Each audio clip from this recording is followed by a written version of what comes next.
नमस्कार, जोहार। आप सभी झारखंड वासियों का हमारे YouTube channel Jharkhand news update पर स्वागत है। हमारे इस YouTube चैनल के माध्यम से झारखंड राज्य की हर छोटी बड़ी महत्वपूर्ण खबरों को आप तक सरल और सटीक रूप में प्रस्तुत किया जाता है।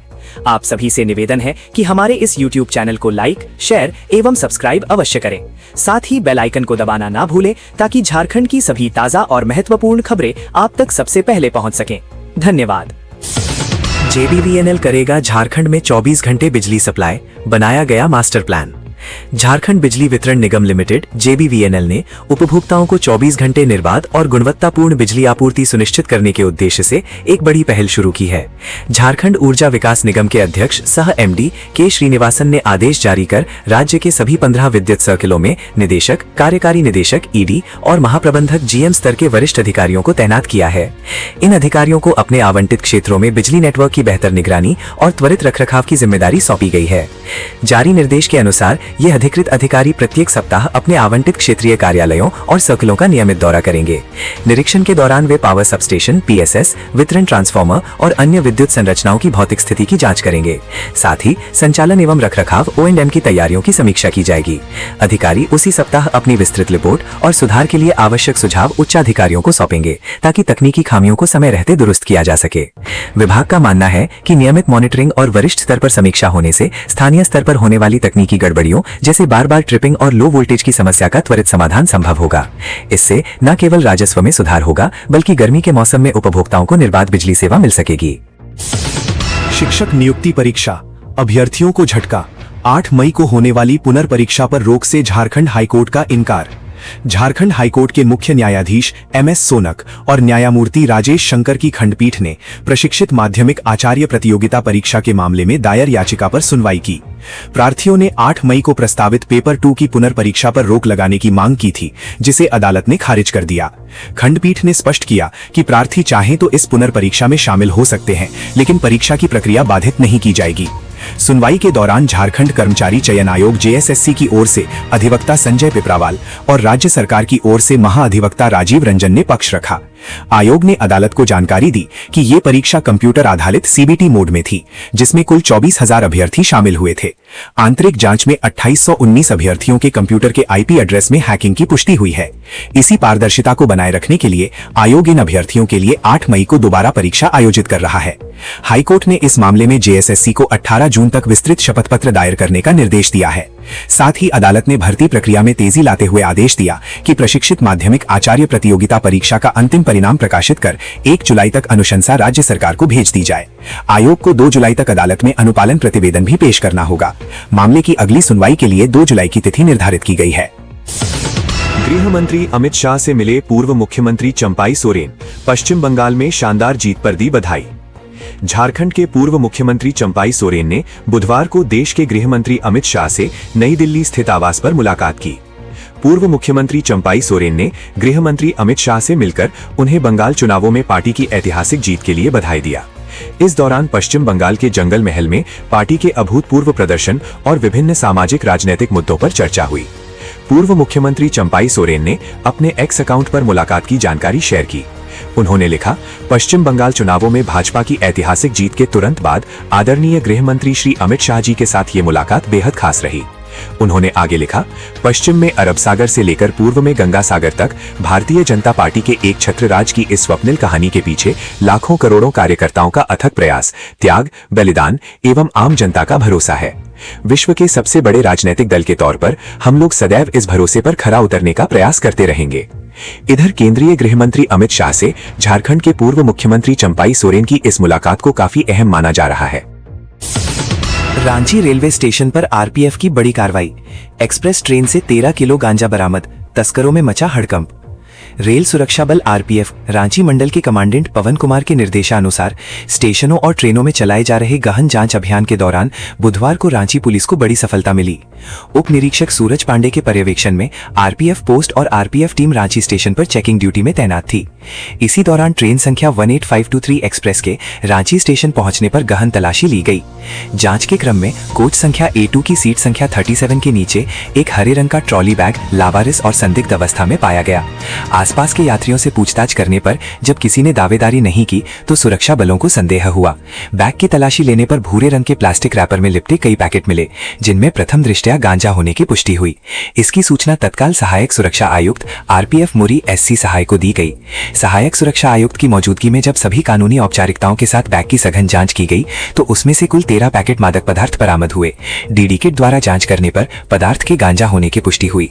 सभी 13 पैकेटों का कुल वजन 13 किलोग्राम पाया गया, जिसकी अंतर्राष्ट्रीय बाजार में अनुमानित कीमत लगभग 6,50,000 रुपए बताई जा रही है।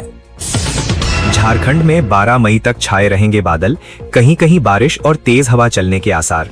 झारखंड में मौसम का मिजाज लगातार बदल रहा है। बीते दिनों कई इलाकों में बारिश के कारण मौसम सुहाना हो गया है। राज्य में पिछले 24 घंटे में ज्यादा बारिश सिमडेगा में हुई। यहां 34.2 मिलीमीटर बारिश रिकॉर्ड की गई। बुधवार को गुमला में 1 मिलीमीटर बारिश हुई। वहीं लगभग सभी जिलों के तापमान में वृद्धि रही। रांची का अधिकतम तापमान 32 डिग्री सेल्सियस रहा। मेदिनीनगर का अधिकतम तापमान 36.2 डिग्री, जमशेदपुर का 34.8 डिग्री और बोकारो का अधिकतम तापमान 34.1 डिग्री सेल्सियस रहा। मौसम विभाग के अनुसार 7 और 8 मई झारखंड के उत्तर पश्चिमी भाग यानी गढ़वा, चतरा, पलामू, लातेहार को छोड़कर राज्य के अन्य हिस्सों में आंशिक रूप से बादल छाए रहने और कहीं-कहीं हल्की से मध्यम बारिश या गरज के साथ बारिश होने की संभावना है। इस दौरान 40 से 50 किलोमीटर प्रति घंटे की रफ्तार से हवा चल सकती है। तापमान की बात करें तो रांची और आसपास के क्षेत्रों में अधिकतम तापमान 33 डिग्री और न्यूनतम तापमान 21 डिग्री सेल्सियस रहने की उम्मीद है। मौसम विभाग के अनुसार राज्य के सभी जिलों में 12 मई तक आकाश में बादल छाए रहेंगे। 9 और 10 मई को राज्य के कुछ जगहों पर हल्की से मध्यम बारिश या गरज के साथ बारिश होने की संभावना है। वहीं 11 मई को उत्तर पश्चिमी भाग को छोड़कर राज्य के अन्य हिस्सों में आंशिक रूप से बादल छाए रहने और कहीं-कहीं हल्की से मध्यम बारिश या गरज के साथ बारिश होने की संभावना है। 12 मई को भी कुछ जगहों पर हल्की से मध्यम बारिश की भी संभावना है। वहीं 40 से 50 किलोमीटर प्रति घंटा की रफ्तार से हवा चल सकती है। बकाया मानदेय को लेकर आउटसोर्सिंग कर्मियों का प्रदर्शन, अनिश्चितकालीन हड़ताल की चेतावनी। झारखंड के कोडरमा जिले के सदर अस्पताल और विभिन्न सामुदायिक स्वास्थ्य केंद्रों में कार्यरत आउटसोर्सिंग कर्मियों ने बकाया मानदेय भुगतान नहीं होने के खिलाफ गुरुवार को जोरदार प्रदर्शन किया। कर्मियों ने आरोप लगाया कि उन्हें पिछले 3 महीनों से वेतन नहीं मिला है, जिससे उनके सामने आर्थिक संकट खड़ा हो गया है। Outsourcing company commando industrial security force Hazaribagh के खिलाफ कर्मियों का आक्रोश खुलकर सामने आया। प्रदर्शन झारखंड स्वास्थ्य आउटसोर्सिंग कर्मचारी संघ सीटू के बैनर तले आयोजित किया गया। प्रदर्शन से पहले आउटसोर्सिंग कर्मियों ने सदर अस्पताल परिसर से जुलूस निकाला। जुलूस के दौरान कर्मियों ने कमांडो कंपनी होश में आओ, बकाया मजदूरी भुगतान करो और सरकार द्वारा निर्धारित मानदेय में चोरी बंद करो जैसे नारे लगाए। कर्मियों का कहना था कि वे लंबे समय से अस्पतालों और स्वास्थ्य केंद्रों में अपनी सेवाएं दे रहे हैं, लेकिन कंपनी द्वारा समय पर भुगतान नहीं किया जा रहा है। इससे उनके परिवारों का भरण पोषण करना मुश्किल हो गया है। संघर्ष समिति के संयोजक और सीटू के राज्य सचिव संजय पासवान ने कहा कि आउटसोर्सिंग कंपनी कर्मचारियों के मानदेय भुगतान में नियमों का उल्लंघन कर रही है। उन्होंने आरोप लगाया कि जिन कर्मचारियों को 22,000 रुपए मानदेय मिलना चाहिए, उन्हें केवल 12,000 रुपए दिए जा रहे हैं। उन्होंने कहा कि जिन कर्मियों को 18,000 रुपए मिलने चाहिए, उन्हें मात्र 8,000 रुपए का भुगतान किया जा रहा है। संजय पासवान ने आरोप लगाया कि कंपनी कर्मचारियों के पैसे की चोरी कर रही है और भुगतान में लगातार बहानेबाजी की जा रही है। उन्होंने चेतावनी देते हुए कहा कि यदि जल्द भुगतान नहीं किया गया तो स्वास्थ्य व्यवस्था पूरी तरह ठप हो सकती है। MS धोनी ने फिर बनाया रिकॉर्ड, झारखंड बिहार के सबसे बड़े टैक्स पेयर बने। पूर्व भारतीय क्रिकेट कप्तान महेंद्र सिंह धोनी MS धोनी एक बार फिर झारखंड और बिहार क्षेत्र के सबसे बड़े व्यक्तिगत आयकर दाता बन गए हैं। इसकी जानकारी झारखंड बिहार के प्रधान मुख्य आयकर आयुक्त D सुधाकर राव ने रांची में आयोजित प्रेस कॉन्फ्रेंस के दौरान दी। हालांकि आयकर विभाग ने गोपनीयता नियमों का हवाला देते हुए धोनी द्वारा चुकाई गई टैक्स की राशि का खुलासा नहीं किया। बावजूद इसके धोनी का लगातार शीर्ष व्यक्तिगत करदाताओं में शामिल होना उनकी मजबूत आर्थिक स्थिति और ब्रांड वैल्यू को दर्शाता है। रांची निवासी महेंद्र सिंह धोनी लंबे समय से झारखंड और बिहार के सबसे बड़े टैक्स पेयर के रूप में जाने जाते हैं। उनकी कमाई का बड़ा हिस्सा cricket, Indian Premier League, IPL, विज्ञापनों, बिजनेस निवेश और अन्य व्यावसायिक गतिविधियों से आता है। धोनी कई बड़ी कंपनियों में निवेशक भी हैं और विभिन्न ब्रांड्स के प्रमोशन से भी उन्हें बड़ी आय प्राप्त होती है। क्रिकेट से संन्यास के बाद भी उनकी लोकप्रियता और व्यावसायिक सक्रियता में कोई कमी नहीं आई है। प्रधान मुख्य आयकर आयुक्त D सुधाकर राव ने बताया कि वित्तीय वर्ष 2025-26 के लिए निर्धारित 20,000 करोड़ रुपए के टैक्स संग्रह लक्ष्य को विभाग ने हासिल कर लिया है। इसमें झारखंड की हिस्सेदारी बिहार से अधिक रही। उन्होंने बताया कि कुल टैक्स संग्रह में 12,000 करोड़ रुपए झारखंड से प्राप्त हुए, जबकि बिहार से 8,000 करोड़ रुपए का कर संग्रह हुआ। उन्होंने कहा कि औद्योगिक गतिविधियों और PSUs की मौजूदगी के कारण झारखंड का योगदान अधिक रहा।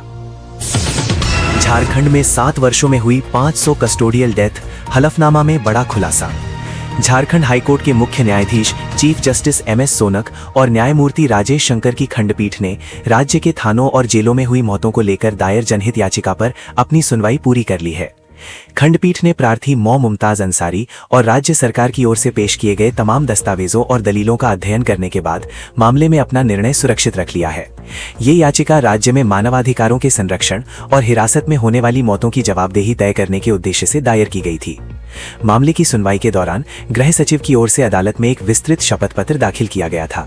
इस हलफनामे में सरकार ने स्वीकार किया है कि वर्ष 2018 से लेकर 2025 के बीच झारखंड में पुलिस हिरासत और न्यायिक हिरासत जेल में कुल मिलाकर लगभग 500 मौतें हुई हैं। इतनी बड़ी संख्या में हुई मौतों ने राज्य की सुरक्षा और न्याय प्रणाली पर गंभीर सवाल खड़े कर दिए हैं।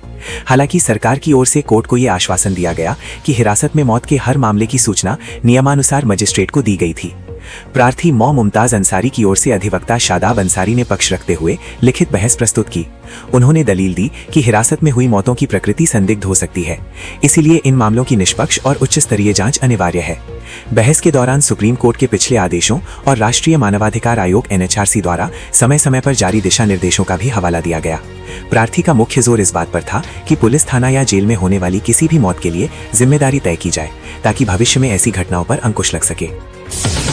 झामुमो ने केंद्र सरकार के गलत नीतियों और बढ़ती महंगाई के खिलाफ खोला मोर्चा, जमशेदपुर में प्रदर्शन। झारखंड मुक्ति मोर्चा झामुमो की पूर्वी सिंहभूम जिला कमेटी ने गुरुवार को जमशेदपुर में केंद्र सरकार की नीतियों और बढ़ती महंगाई के खिलाफ बड़ा आंदोलन किया। साक्षी स्थित उपायुक्त कार्यालय के सामने झामुमो नेताओं और कार्यकर्ताओं ने जिला अध्यक्ष विक्टर सोरेन के नेतृत्व में 1 दिवसीय धरना प्रदर्शन किया। कार्यक्रम में बड़ी संख्या में पार्टी कार्यकर्ता, ग्रामीण महिलाएं और आम नागरिक शामिल हुए। धरना से पहले झामुमो कार्यकर्ताओं ने साक्षी अंबेडकर चौक से उपायुक्त कार्यालय तक पदयात्रा निकाली। इस दौरान कई ग्रामीण महिलाएं अपने सिर पर जलावन की लकड़ी लेकर शामिल हुईं। कार्यकर्ताओं ने केंद्र सरकार के खिलाफ जमकर नारेबाजी की और महंगाई तथा बेरोजगारी को लेकर विरोध जताया।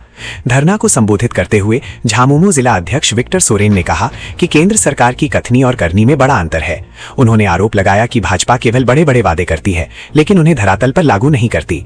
उन्होंने कहा कि भाजपा सरकार ने सत्ता में आने के बाद उज्ज्वला योजना के तहत गरीबों को गैस सिलेंडर दिया, लेकिन अब गैस की कीमतें लगातार बढ़ाकर गरीबों की कमर तोड़ दी है। उन्होंने आरोप लगाया कि भाजपा पूंजीपतियों और बड़े उद्योग घरानों के इशारे पर काम करती है और उसे गरीबों तथा आम जनता की समस्याओं से कोई सरोकार नहीं है। विक्टर सोरेन ने कहा कि पेट्रोल और डीजल की कीमतें भी लगातार बढ़ रही हैं, जिससे आम लोगों की आर्थिक स्थिति खराब होती जा रही है। उन्होंने युवाओं के रोजगार के मुद्दे पर भी केंद्र सरकार को घेरा। रांची रेलवे स्टेशन पर आरपीएफ की बड़ी कार्रवाई, एक्सप्रेस ट्रेन से 13 किलो गांजा बरामद, तस्करों में मचा हड़कंप। रेल सुरक्षा बल आरपीएफ रांची मंडल के कमांडेंट पवन कुमार के निर्देशानुसार स्टेशनों और ट्रेनों में चलाए जा रहे गहन जांच अभियान के दौरान बुधवार को रांची पुलिस को बड़ी सफलता मिली। उप निरीक्षक सूरज पांडे के पर्यवेक्षण में आरपीएफ पोस्ट और आरपीएफ टीम रांची स्टेशन पर चेकिंग ड्यूटी में तैनात थी। इसी दौरान ट्रेन संख्या 18523 एक्सप्रेस के रांची स्टेशन पहुंचने पर गहन तलाशी ली गई। जांच के क्रम में कोच संख्या A2 की सीट संख्या 37 के नीचे एक हरे रंग का ट्रॉली बैग लावारिस और संदिग्ध अवस्था में पाया गया। आसपास के यात्रियों से पूछताछ करने पर जब किसी ने दावेदारी नहीं की तो सुरक्षा बलों को संदेह हुआ। बैग की तलाशी लेने पर भूरे रंग के प्लास्टिक रैपर में लिपटे कई पैकेट मिले, जिनमें प्रथम दृष्टया गांजा होने की पुष्टि हुई। इसकी सूचना तत्काल सहायक सुरक्षा आयुक्त आरपीएफ मुरी SC सहाय को दी गई। सहायक सुरक्षा आयुक्त की मौजूदगी में जब सभी कानूनी औपचारिकताओं के साथ बैग की सघन जांच की गई तो उसमें से कुल 13 पैकेट मादक पदार्थ बरामद हुए। डीडी किट द्वारा जांच करने पर पदार्थ के गांजा होने की पुष्टि हुई। सभी 13 पैकेटों का कुल वजन 13 किलोग्राम पाया गया, जिसकी अंतर्राष्ट्रीय बाजार में अनुमानित कीमत लगभग 6,50,000 रुपए बताई जा रही है। सीएम हेमंत ने ईशांक को किया सम्मानित, 5 लाख का चेक और प्रशस्ति पत्र दे बढ़ाया हौसला। बोले, राज्य को आप पर गर्व। रांची के 7 वर्षीय बाल तैराक ईशांक सिंह ने अपनी असाधारण प्रतिभा से देश और दुनिया में झारखंड का मान बढ़ाया है। यही कारण है कि अलग अलग संगठन के लोग भी उन्हें सम्मानित कर रहे हैं। इसी कड़ी में गुरुवार को मुख्यमंत्री हेमंत सोरेन ने भी कांके रोड स्थित आवासीय कार्यालय में ईशांक से मुलाकात की। इस अवसर पर मुख्यमंत्री ने नन्हे तैराक को 5 लाख रुपए का चेक, अंग वस्त्र और स्मृति चिन्ह प्रदान कर सम्मानित किया। सीएम ने ईशांक के उज्ज्वल भविष्य की कामना करते हुए उनके माता पिता और कोच को भी बधाई दी। ईशांक सिंह ने 30 अप्रैल 2026 को श्रीलंका के तलाई मन्नार से तमिलनाडु के धनुषकोडी तक फैले चुनौतीपूर्ण पाल्क स्ट्रेट को पार किया। उन्होंने 29 किलोमीटर की यह दूरी लगातार 9 घंटे 50 मिनट तक तैरकर तय की। इस उपलब्धि के साथ ही ईशांक पाल्क स्ट्रेट को पार करने वाले दुनिया के सबसे कम उम्र के तैराक बन गए हैं। यूनिवर्सल रिकॉर्ड्स फोरम ने उन्हें youngest and fastest Palk straight swimmer के खिताब से नवाजा है। मुख्यमंत्री ने कहा कि इतनी कम उम्र में ऐसी सफलता मिलना ईशांक के कठिन परिश्रम और अटूट अनुशासन का परिणाम है। हर विद्या मंदिर JVM श्यामली के कक्षा 3 के छात्र ईशांक ने इस मिशन के लिए रांची के धुरवा डैम में प्रतिदिन 7-8 घंटे का कड़ा अभ्यास किया था। उन्होंने जय जसवंत 10 वर्ष के पुराने रिकॉर्ड को तोड़कर यह नया कीर्तिमान स्थापित किया है। झारखंड के जामताड़ा शहर के कोट मोड़ स्थित भगवान बिरसा मुंडा की मूर्ति को असामाजिक तत्वों ने क्षतिग्रस्त किए जाने का मामला सामने आया है। जानकारी के अनुसार प्रतिमा के हाथ में लगे तीर धनुष को तोड़ दिया गया, जिससे आदिवासी समाज के लोगों में भारी आक्रोश फैल गया। घटना की सूचना मिलते ही काफी संख्या में आदिवासी समाज के लोग मौके पर पहुंचे और दोषियों के खिलाफ कड़ी कार्यवाही की मांग करने लगे। घटना की गंभीरता को देखते हुए प्रशासन भी तुरंत हरकत में आया। सूचना मिलने पर SDO अनंत कुमार, SDPO विकास आनंद लागोरी सहित पुलिस प्रशासन की टीम घटनास्थल पर पहुंची तथा मामले की जांच की। वहीं पुलिस आसपास लगी CCTV कैमरों की भी जांच की जा रही है, जिससे कि आरोपियों की पहचान की जा सके। आदिवासी समाज के महादेव सोरेन ने कहा कि भगवान बिरसा मुंडा आदिवासी समाज के गौरव और सम्मान के प्रतीक हैं। ऐसे में उनकी प्रतिमा को नुकसान पहुंचाना समाज की भावनाओं को ठेस पहुंचाने जैसा है। लोगों ने प्रशासन से जल्द दोषियों की गिरफ्तारी कर सख्त कार्यवाही करने की मांग की है। गढ़वा पलामू के लोगों को राजस्थान के लिए मिलेगी सीधी ट्रेन, सांसद VD राम की कोशिशों से रेलवे बोर्ड की मुहर। पलामू संसदीय क्षेत्र, विशेषकर गढ़वा और पलामू जिले के रेल यात्रियों के लिए एक बड़ी खुशखबरी है। लंबे समय से राजस्थान के लिए सीधी ट्रेन सेवा की मांग कर रहे लोगों का इंतजार अब खत्म हो गया है। रेलवे बोर्ड ने संतरागाछी खाटीपुरा जयपुर एक्सप्रेस ट्रेन संख्या 18061/18062 के परिचालन को औपचारिक स्वीकृति दे दी है। ये ट्रेन गढ़वा रोड और डाल्टनगंज होते हुए चलेगी, जिससे जिले के लाखों नागरिकों को राजस्थान और पश्चिम बंगाल की सीधी कनेक्टिविटी मिलेगी।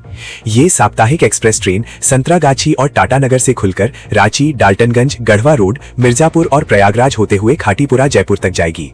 इस नई सेवा से गढ़वा जिले के व्यवसायियों, विद्यार्थियों और कामगारों को जयपुर और प्रयागराज जैसे शहरों तक आने जाने में काफी आसानी होगी। पलामू सांसद विष्णु दयाल राम ने इस उपलब्धि को अपने लगातार प्रयासों और दृढ़ संकल्प का परिणाम बताया है। उन्होंने कहा कि पलामू संसदीय क्षेत्र की जनभावनाओं को देखते हुए लोकसभा में नियम 377 और शून्यकाल के दौरान इस मांग को प्रमुखता से उठाया था। रेल मंत्रालय के साथ लिखित और मौखिक संवाद के अलावा व्यक्तिगत रूप से रेल मंत्री अश्विनी वैष्णव जी से मिलकर जल्द स्वीकृति का आग्रह किया था। आज गढ़वा और पलामू की जनता का सपना साकार हुआ है। सांसद राम ने जानकारी दी कि इस नई ट्रेन के शुभारंभ के लिए बहुत जल्द एक भव्य कार्यक्रम आयोजित किया जाएगा, जिसमें वो स्वयं उपस्थित रहकर इस सेवा को क्षेत्रवासियों को समर्पित करेंगे।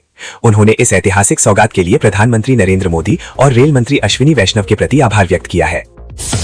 राष्ट्रपति तक पहुंचा जादूगोड़ा यूरेनियम खनन का मामला, झारखंड सरकार से मांगी गई कार्यवाही रिपोर्ट। झारखंड के पूर्वी सिंहभूम जिले के जादूगोड़ा यूरेनियम खनन क्षेत्र में आदिवासी समुदायों के स्वास्थ्य, पर्यावरण और विस्थापन से जुड़े गंभीर मुद्दे अब राष्ट्रपति भवन तक पहुंच गए हैं। रामगढ़ निवासी और सरकारी वकील संजीव कुमार अंबष्ठा द्वारा राष्ट्रपति द्रौपदी मुर्मू को भेजी गई याचिका पर राष्ट्रपति सचिवालय ने संज्ञान लिया है।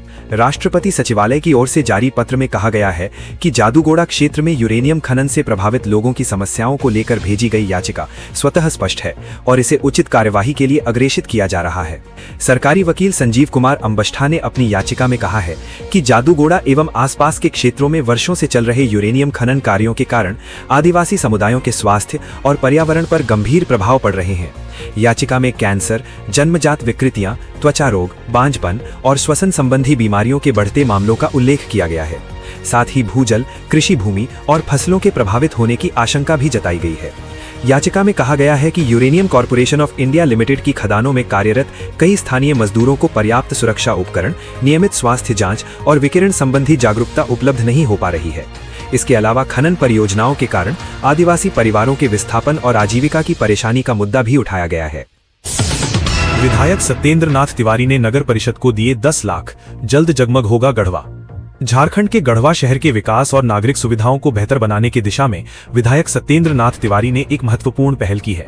गढ़वा परिसदन में नगर परिषद के प्रतिनिधियों के साथ हुई बैठक के दौरान विधायक ने जगमग गढ़वा परियोजना के लिए विधायक निधि से 10 लाख रुपए उपलब्ध कराने की घोषणा की। इस राशि से शहर की गलियों और मोहल्लों की लाइट व्यवस्था को दुरुस्त किया जाएगा। नगर परिषद अध्यक्ष दौलत सोनी के नेतृत्व में एक प्रतिनिधि मंडल ने विधायक सत्येंद्र नाथ तिवारी से मुलाकात की। इस दौरान अध्यक्ष, उपाध्यक्ष और वार्ड पार्षदों ने शहर के विकास से जुड़ी अलग अलग योजनाओं और जन समस्याओं पर चर्चा की। विधायक ने कहा कि गढ़वा के नागरिकों की सुविधा और शहर का सौंदर्यीकरण उनकी प्राथमिकता है। उन्होंने बताया कि 10 लाख की राशि का उपयोग शहरी क्षेत्रों, गलियों और मोहल्लों में आधुनिक लाइटिंग लगाने के लिए होगा। जल्द ही पूरा शहर दूधिया रोशनी से जगमग करेगा, जिससे रात में सुरक्षा और सुंदरता दोनों बढ़ेगी। राज्य और केंद्र सरकार से भी अतिरिक्त फंड लाने के प्रयास निरंतर जारी हैं। विधायक तिवारी ने कहा कि विकास केवल पैसा खर्च करने से नहीं, बल्कि सही योजना और निगरानी से संभव है। सभी पार्षद पूरी निष्ठा के साथ गढ़वा को स्वच्छ और सुंदर बनाने में जुट जाएं। नगर परिषद अध्यक्ष दौलत सोनी ने विधायक की इस पहल की सराहना करते हुए कहा कि ये सहयोग शहर की सूरत बदलने में मील का पत्थर साबित होगा। परिषद इस राशि का इस्तेमाल मुख्य चौराहों और अंधेरी गलियों में रोशनी व्यवस्था सुनिश्चित करने के लिए करेगी। मुख्यमंत्री हेमंत सोरेन ने डेफ क्रिकेट टीम की जीत पर खिलाड़ियों को किया सम्मानित। झारखंड के मुख्यमंत्री हेमंत सोरेन ने भारतीय डेफ बधिर क्रिकेट टीम के खिलाड़ियों को सम्मानित करते हुए नेपाल के खिलाफ सीरीज जीतने पर बधाई दी।